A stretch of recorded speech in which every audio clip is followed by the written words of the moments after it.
ଶୋଇବା ସମୟରେ ମୁଣ୍ଡ ପାଖରେ ଏହି 10ଟି ଜିନିଷରୁ ଗୋଟିଏ ବି ଜିନିଷ ରଖିଲେ ମିଳିବ ଅପାର ସଫଳତା। ବାସ୍ତୁଶାସ୍ତ୍ର ଓ ଜ୍ୟୋତିଷ ଶାସ୍ତ୍ର ଅନୁସାରେ କିଛି ଜିନିଷ ମୁଣ୍ଡ ପାଖରେ ରଖି ଶୋଇଲେ ମାନସିକ ଓ ଶାରୀରିକ ସ୍ୱାସ୍ଥ୍ୟ ସମ୍ବନ୍ଧୀୟ ଲାଭ ମିଳେ। ଆହୁରି ମଧ୍ୟ ସୌଭାଗ୍ୟ ଜାଗ୍ରତ ହେବା ସହିତ ଧନ ସମୃଦ୍ଧି ପ୍ରାପ୍ତିର ଯୋଗ ସୃଷ୍ଟି ହୁଏ। ଆସନ୍ତୁ ଜାଣିବା କେଉଁ 10ଟି ଜିନିଷ ମୁଣ୍ଡ ପାଖରେ ରଖିଲେ ଭାଗ୍ୟ ଚମକିଯାଏ। 1. ପାଣି ଲୋଟା। ଆପଣ ରାତିରେ ଶୋଇଲା ବେଳେ ମୁଣ୍ଡ ପାଖରେ ତମ୍ବା ଲୋଟାରେ ପାଣି ଭରି ରଖନ୍ତୁ ଓ ସକାଳେ କୌଣସି ଗଛ ମୂଳରେ ଢାଳି ଦିଅନ୍ତୁ। ଏମିତି କଲେ ସ୍ୱାସ୍ଥ୍ୟ ସମ୍ବନ୍ଧୀୟ ଲାଭ ମିଳେ। 2. ଛୁରୀ ବା ଚାକୁ। ଯଦି ଆପଣ ବା ଆପଣଙ୍କ ପିଲା ଶୋଇବା ସମୟରେ ସ୍ୱପ୍ନ ଦେଖି ଚମକି ଉଠି ଯାଉଛନ୍ତି ବା ଭୟଜନିତ ସ୍ୱପ୍ନ ଦେଖୁଛନ୍ତି, ତେବେ ତକିଆ ତଳେ ଚାକୁ, କଇଁଚି ବା କୌଣସି ଲୁହା ଜିନିଷ ନିଶ୍ଚୟ ରଖନ୍ତୁ। ନିଶ୍ଚୟ ଲାଭ ମିଳିବ।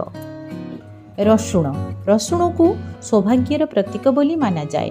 ଯଦି ଆପଣ ରସୁଣର କିଛି ପାଖୁଡ଼ା ନିଜ ତକିଆ ତଳେ ରଖି ଶୁଅନ୍ତି, ତେବେ ଆସପାସ ସକାରାତ୍ମକ ଶକ୍ତି ସଞ୍ଚାର ହେବ ଓ ଭଲ ନିଦ ବି ଆସିବ।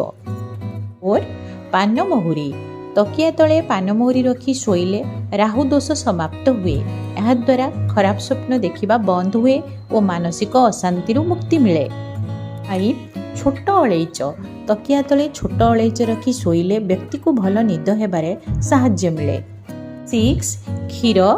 ରବିବାର ଦିନ ରାତିରେ ଶୋଇବା ସମୟରେ 1 ଗ୍ଲାସ କ୍ଷୀର ମୁଣ୍ଡ ପାଖରେ ରଖି ଶୋଇଯାଆନ୍ତୁ।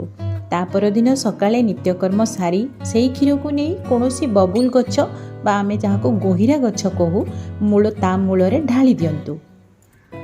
7ଟି ରବିବାର ଏହି ଉପାୟ କଲେ ଆପଣଙ୍କ ଧନ ସମ୍ବନ୍ଧୀୟ ସବୁ ସମସ୍ୟା ଦୂର ହେବ। 7. ମୁଦ୍ରା ବା କଏନ୍। ଯଦି ଆପଣଙ୍କୁ କୌଣସି ରୋଗ ଘେରି ରଖିଛି ତ ଶୋଇବା ସମୟରେ ମୁଣ୍ଡ ପୂର୍ବ ଦିଗକୁ ରଖନ୍ତୁ। ଶୋଇବା ଘରେ ଗୋଟିଏ ଗିନାରେ ଅଳ୍ପ ସୈନ୍ଧବ ଲୁଣ ଓ 1 ଟଙ୍କାର କଏନ୍ ରଖନ୍ତୁ। ଆପଣ ନିଶ୍ଚୟ ଶୀଘ୍ର ଆରୋଗ୍ୟ ଲାଭ କରିବେ। 8. ମୂଳା।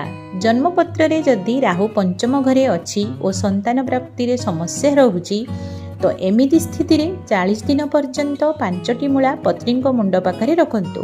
ପରଦିନ ସକାଳେ ମୂଳାକୁ ଶିବ ମନ୍ଦିରରେ ରଖି ଆସନ୍ତୁ। ଏହାଦ୍ୱାରା ସନ୍ତାନ ପ୍ରାପ୍ତିର ସମ୍ଭାବନା ବଢ଼େ। 9. ସୁଗନ୍ଧିତ ଫୁଲ। ଶୋଇବା ବେଳେ ତକିଆ ପାଖରେ ସୁଗନ୍ଧିତ ଫୁଲ ରଖି ଶୁଅନ୍ତୁ। ଏହାଦ୍ୱାରା ଶୁକ୍ର ଗ୍ରହର ପ୍ରଭାବ ବଢ଼େ ଓ ନିଦ ଭଲ ହୁଏ। ମାନସିକ ଶାନ୍ତି ମିଳେ ଓ ଏହାଦ୍ୱାରା ସୌଭାଗ୍ୟ ପ୍ରାପ୍ତି ହୁଏ। ବୈବାହିକ ଜୀବନ ସୁଖମୟ ହୁଏ। 10. ଆଭୂଷଣ ବା ଗହଣା।